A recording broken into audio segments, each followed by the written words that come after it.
தட்டணும். இன்னும் அதுக்கு இன்னொரு அடையாளமே சொல்கிறேன். என் மனைவிக்கு கழுத்து வலி, ஒரு முறை கழுத்து, பல முறை சொன்னதான். எல்லா மருத்துவமனையும் என்ன கூட்டிகிட்டு போயிட்டா, வைத்தியசாலையும் கூட்டிகிட்டு போயிட்டா. நான் சொன்னேன் ப்ரேயர் ஆயில் போதும், வேறு ஒன்றும் இல்லை, உனக்கு விடுதலை கிடையாதுன்னு. டீச்சர்ல டாக்டர்லாம் சொல்லுவார், ஒரு காலர் போட்டுருங்க. டீச்சர் இல்லை, நான் எல்லாம் காலரை போட்டுட்டு நிற்கவா, நடக்காது. மன கவலையில் உரி பாஸ்டிங் ப்ரேயருக்கு ஒரு நாள் லீவ் போட்டுவான்னு சொன்னேன். சனிக்கிழமை ஸ்கூல் இருக்கு, நான் எல்லாம் பாஸ்டிங் ப்ரேயருக்கெல்லாம் வர முடியாது.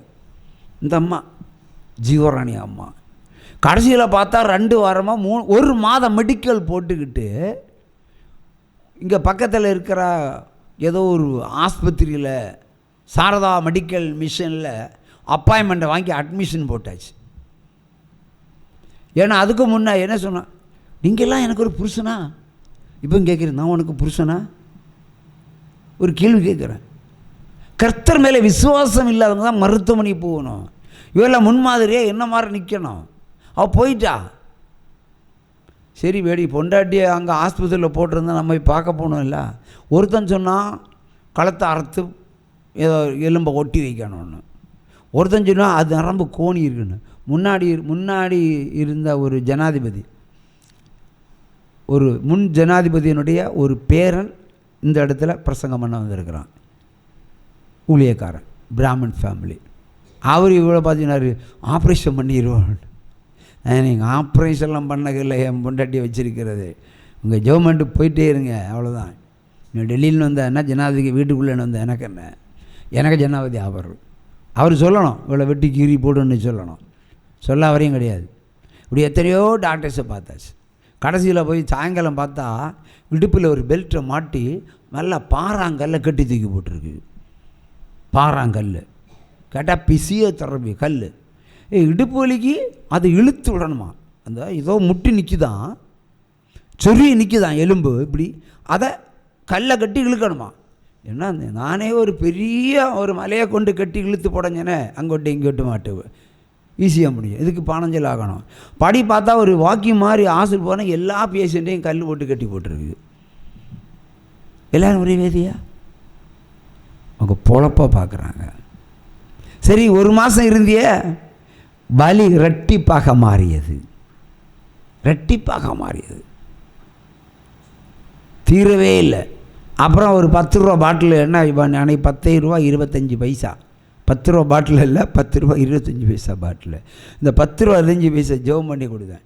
ஏய், உனக்கு இதான் மறந்து, நீ செத்தா உன்னை புதைச்சிருவேன், ஆனால் இனி ஆஸ்பத்திரி கிடையாது, தா என்ன போ.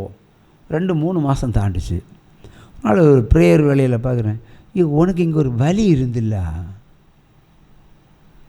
அது எங்கே, அது அந்த எண்ணெய் பசுமலா போச்சுன்னு. அப்போ நம்ம ஆண்டவர் எப்படிப்பட்டவர், இன்றைக்கி வரை அதுக்கு சாட்சியாக அவர் சொல்லலை. பொண்டாட்டி ஆனாலும் அற்புதம் செய்தால் என்ன செய்யணும், ஸ்டேஜில் வந்து சாட்சி சொல்லணும். இல்லைங்க, நான் சாட்சி சொல்கிற மாதிரி அவர் செய்தி விட அவர் சொல்லணும். சொல்லலைன்னா குக்கி போட்டு பிடிச்சிடுவார், உற்சமாக கையை தட்டலாம். ஸோ தேவன் இருக்கிறார் அல்லவா, இருக்கிறார். உங்கள் நம்பிக்கை தான் சதியக்கூடாது, அவர் நம்புறதிலே குறியாருங்க. வார்த்தை மேலே விசுவாசம் கொள்ளுங்க.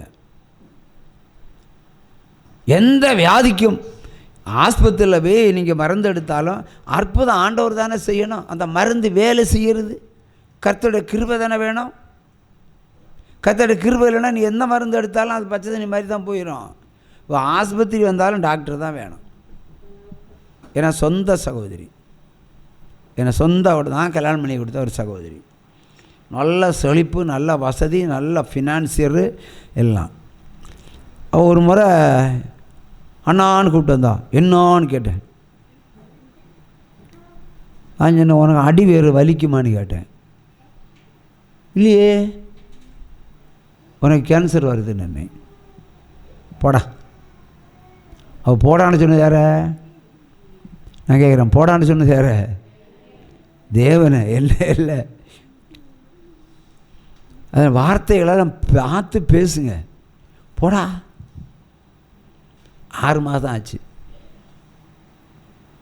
இங்கே மார்த்தாண்டத்தில் ஏதோ சின்ன ஜுரம் வந்துச்சுன்னு சொல்லி ஆஸ்பத்திரியில் போய் நான் லிசரா ஒரு மருத்துவமனையில் போய் பார்த்தா 3 கேன்சர் கட்டி கர்ப்பபாத்திரக்குள்ளே பழுத்து ஒட்டைற அளவுக்கு உயிர் போகிற வேலையில் இருக்குது. உயிர் போகிற வேலை. அன்னைக்கு சொன்னேன், ஒரு பொருத்தனை கேட்டேன். பொருத்தனை கேட்டதுக்கு தான் உனக்கு எந்த ஆபத்தும் வர பார்த்துக்கிடுவார், நீ கேன்சர் ஆகி கிரியை செய்யாது, பொருத்தனை செலுதுன்னு. அதுதான் போடா. பிறகு கண்ணீரோட மல்கியோடு இப்படி வந்து கதறியல்டா, அண்ணா ஜோமணியோ.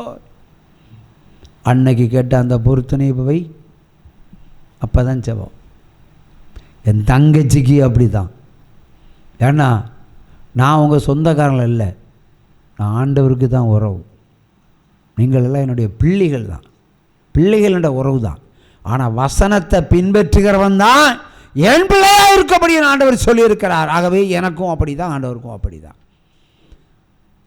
உடனே வீட்டுக்காரரு அவன் கள்ளன், அவன் கள்ளன், முந்தா நாளை வரைக்கும் சிகரெட்டும் சாராயம் குடித்தவன். பார்த்தார். புலம்பல் 3ஆம் அதிகாரம் 65வது வசனம்.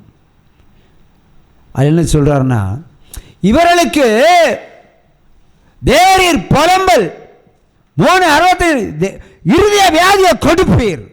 கொடுத்தார், அவ்வளோதான்.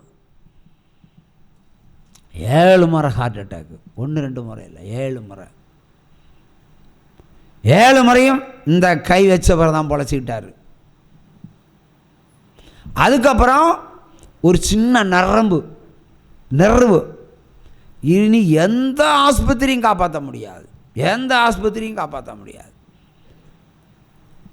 பணத்தெல்லாம் வாரி கட்டிட்டு ஊராக அலைஞ்சாங்க. கேரளா, தமிழ்நாடு, எங்கேயோ போனாங்க. ஒருத்தரும் கை வைக்க முடியாது. எந்த செகண்டும் அவனுக்கு மரணம், எந்த செகண்டும் மரணம். அப்புறம் மறுபடியும் சகோதரி வந்து, எந்த செகண்ட் அவர் செத்து போயிடுவாருன்னு. பிள்ளைய பார்த்துட்டு தான் போவார், பேர பிள்ளைய பார்த்துட்டு தான் போவார். அது ஒரு நரம்புன்னா நூலாக இருந்தால் நமக்கு என்ன? அப்படியே வார்த்தை இல்லவா கோல், நூல் இல்லை கோல். அதுக்கப்புறம் 7 வருஷம் உயிரோடு இருந்தார். ஒரே உபவாசம் கொடுத்து வர சொன்னேன். அது வரைக்கும் தன்னுடைய மகளுக்கு பெரிய லெவலில் பொண்ணு கட்டணும், பெரிய ஆடம்பரமாக எடுக்கணும், அரசு வேலைக்காரனாக இருக்கணும், டைலாகெல்லாம் போட்டார். ஒரே உபவாசம் கொடுத்து வர சொன்னேன். 90 நாள் அவனை கல்யாணம் போ. என் மருமகளுக்கு தான் சொன்னேன், போ. ஏழையாக இருப்பான், ஆனால் உனக்கு உண்மையாக இருப்பான். சிவந்த நிறமாக இருப்பான், நீ இந்த நிறமாக இருப்ப, கருப்பு. ஆனால் என் தங்கச்சி சூப்பர் கலர், அவர் தான் கருப்பு. அப்போ கருப்பு அவனுக்கு என்ன வந்து, கருப்பு தான் எனக்கு பிடிச்ச அழகு. கல்யாணம் ஆச்சு. ஏழைக்கு கொடுக்க மாட்டேன்னு சொன்னார். ஏழைக்கு கொடுத்தா என்ன செய்யும்? நீ கொடுக்குற நல்லா பிழைப்பான். டேட்டா ஃபிக்ஸ் பண்ணு வை. ஊழியக்காரன் சொன்னால் கேட்கணும். முடிச்சாச்சு. கல்யாணம் பார்த்து 2 பிள்ளைகளையும் பார்த்தாச்சு. அடுத்த கட்டம் பையன், உடனே கல்யாணம், பிள்ளையை பார்த்தாச்சு. அப்போ தாண்டி ஆஸ்திகளெல்லாம் ஷேர் பண்ணி யார் யாருக்கு கொடுக்கணுமோ எல்லாம் பண்ணி வச்சுக்கிட்டு மரணத்தை எதிர்பார்த்திருந்தார். வெறும் நூல். 7 வருஷம் அதுக்கு பிறகு எல்லா கடமையை முடிச்சுட்டு இனி கடவுள் பக்கத்தில் போகிறேன்னு சொல்லிட்டு அவராகவே விரும்பி நிம்ஸ் மருத்துவமனை படுத்துக்கினார். இவர் திடீர்னு காணாமல் போயிட்டார். அவர் இல்லாட்டம் சொல்லிட்டு, நான் ஆஸ்பத்திரி போய் படுக்கிறேன், டெட் பாடி தகவல் வரும், அடக்கம் பண்ணிடுங்க. கரெக்டாக அதே மாதிரி நடந்துச்சு. மரணத்தை வெல்கம் பண்ணி ஏற்றுக்கொள்ள வேண்டும். கடமைகளெல்லாம் முடிச்சுக்கிட்டு போயிட்டார். டாக்டர் பயமுறுத்தினாங்க, இப்போ போயிடும், அப்போ போயிடும். போகிற கிட்டத்தட்ட 10 வருஷத்துக்கு மேலே அந்த நூல் இருதயத்தை வச்சுக்கிட்டு டேப்பிங் பண்ணுவார், பால் எடுப்பார். ஒரு மனிதனுடைய மரணம் கர்த்தருடைய விரல் நுனியில் இருக்குது. அவர் சொடுக்குட்டால் தான் போயிடும். அதனால் நீங்கள் டாக்டர்ஸ் எல்லாம் சொல்கிறத கண்டு பயப்படாதீங்க. கர்த்தரை கண்டு பயப்படுங்க, அப்போ தான் நீங்கள் பிழைப்பீர்கள். 2000 வருஷம் தாண்டியாச்சு, இன்னும் நீங்கள் ஆண்டவரை விசுவாசிக்கணும். வீட்டில் பஞ்சம் வந்தால் ஆண்டவரை துரத்துறது, வீட்டில் தரித்திரம் வந்தால் ஆண்டவரை துரத்துறது, அடுத்து குடும்பத்தில் சண்டை வழக்கு கேஸ் போலீஸ் ஆண்டவரை துரத்துறது. பரவாயில்ல, மொத்தமாக துரத்திடுவார். எப்படி துரத்துவார்? உபாகமம் 28:20. Once again read. என்னை விட்டு நீ விலகி நீ செய்து வருகிற துர்க்கிரியைகள் நிமித்தம் நீ சீக்கிரத்தில் கெட்டுப்போய் அழியும் மட்டும் நீ கையிட்டு செய்கிற எல்லாவற்றிலும் கர்த்தர் உனக்கு சாபத்தையும் சஞ்சலத்தையும் கேட்டையும் வர பண்ணுவார். ஒரு சமகையை தட்டுங்க. ஆகவே ஒரு அழிவுக்கு பின்னாடி நிற்கிறது ஒரு துர்க்கிரியை. துர்க்கிரியை இருந்தால் எல்லாவற்றிலும் சர்வநாசம்தான் வரும். ஆகவே நீங்கள் செய்ய வேண்டியது என்ன வேலை? கிச்சனுக்கு போகிறீங்க, சோறு வைக்கணும். ஒரு நாள் முன்னாடி கழுவி நீ கவிழ்த்தி வைத்திருந்தாலும் ஓம் மன திருப்திக்கு தண்ணியை விட்டு அலம்பி ஒரு முறை கூட க்ளீன் பண்ணி பல்லியோ பாச்சாவோ இருக்கான்னு பார்த்துக்கிட்டு தான் என்ன செய்யணும்? சமைக்கிறேன். அதே மாதிரி தான் ஆண்டவர்.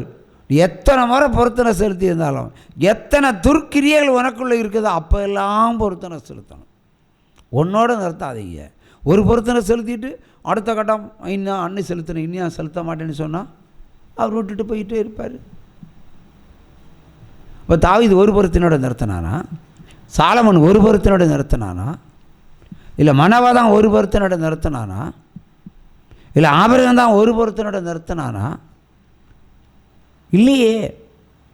பிரச்சனை இல்லைன்னா செய்யண்டா. ஒரே ஒரு பொருத்தனை ஒரு மனிதனுக்கு போதும் அவன் திருந்துறதுக்கு. அவன் திருந்தி வாழ்ந்தி புலம்பல் இல்லாமல் பாவம் இல்லாமல் வாழ்ந்தால் மறுபடியும் பொருத்தனை கிடையாது. இல்லைன்னா புலம்ப ஆரம்பிச்சிங்கன்னா, மறுபடியும் பின்வாங்க ஆரம்பிச்சிங்கன்னா ஆண்டவர் சுடுகாட்டு போயிடுவார். இப்படி கை தட்டுவார், 3 கை தட்டு உட 30 பேர் வரும், அவனுக்குள்ளே போயிடுனார். பேய்களையும் பிசாசுகளையும் அவர் தான் அனுப்புகிறாரு, இஷ்டத்துக்கு வர முடியாது. யோபுக்கிட்ட போய் நான் அனுமதி பெற்று தானே போச்சு பேய்கள் எல்லாம். அது எனக்கிட்ட ஒரு வாதம் வரணுமா இருந்தாலும் ஆண்டவர் அனுமதிச்சா தான் வரும். ஆகவே வேதத்தில் இதுதான் சப்ஜெக்ட். ஹல்லேலூயா. உற்சவமாக கையை தட்டி, இந்த தெய்வம் நம்ம தெய்வம் நல்ல தெய்வம், மரணபரியந்த நடத்திடுவார். இந்த தெய்வம்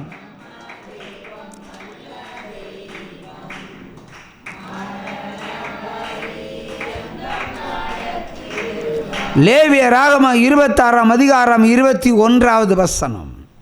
26 லேவியராகமம் 26:21. நீங்கள் எனக்கு செவி கொடுக்க மனதில்லாமல் எனக்கு எதிர்த்து நடப்பீர்களானால் நான் உங்கள் பாவங்களுக்கு தக்கதாக இன்னும் ஏழத்தனையா வாதைகளை உங்கள் மேல் வரப்பண்ணி உங்களுக்குள்ளே வெளியின் துஷ்ட மிருகங்களை வரவிடுவேன். அவைகள் உங்களை பிள்ளைகள் அற்றவர்களாக ஆக்கி உங்கள் மிருக ஜீவங்களையும் அழித்து உங்களை குறைந்து போக பண்ணுவேன். உங்கள் வழிகள் பாழாய் கிடக்கும். சமீபத்தில் ஒரு சகோதரி விருதுநகர்லேருந்து பேசுனாங்க, ஊழியக்காரங்க தான். எவ்வளோ கடன், சீக்கு மேலே.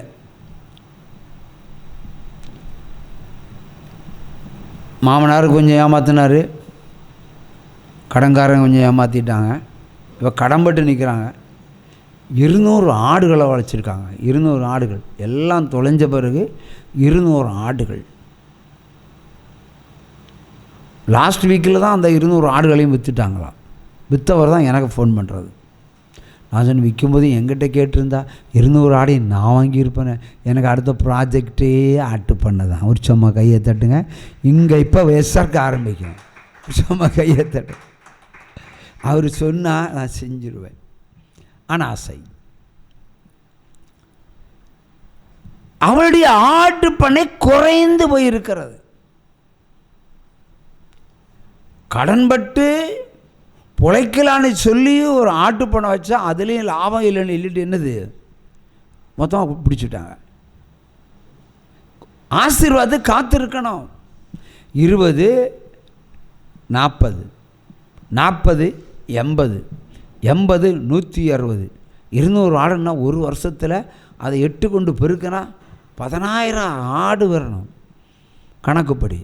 2 ஆடு செத்து போச்சு, இல்லை 3 ஆடு வேதிப்பட்டு போச்சுன்னு சொல்லிட்டு மொத்தம் விற்றா எப்படி வாழ முடியும்? மறுபடியும் கடனாளி தான் உட்காரணும். ஆனால் வேதம் இங்கே என்ன சொல்கிறது?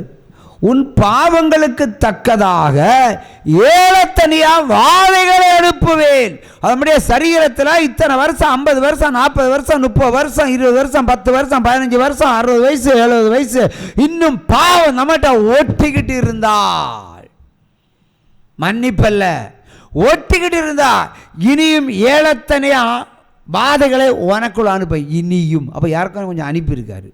இன்னும் கூட 7 வாதை கூட அனுப்ப போகிறேன். யாருக்கு என்ன ஒரு வாதை இருந்தால் ஒரு வாதையாக 70,000 பேரை கொண்டது. அவை கூட எக்ஸ்ட்ரா அனுப்பிடுவேன். இப்போ மனந்திருந்து பாவ நிவாரண பலி செலுத்து என்பது தான் அப்படியே சத்தியம். பாவத்தோட வாழக்கூடாது. பாவத்தை விட்டுட்டு வாழுங்க. இந்த உலகமே உங்கள் கையில் பட்டா போட்டு தந்துடுவார்.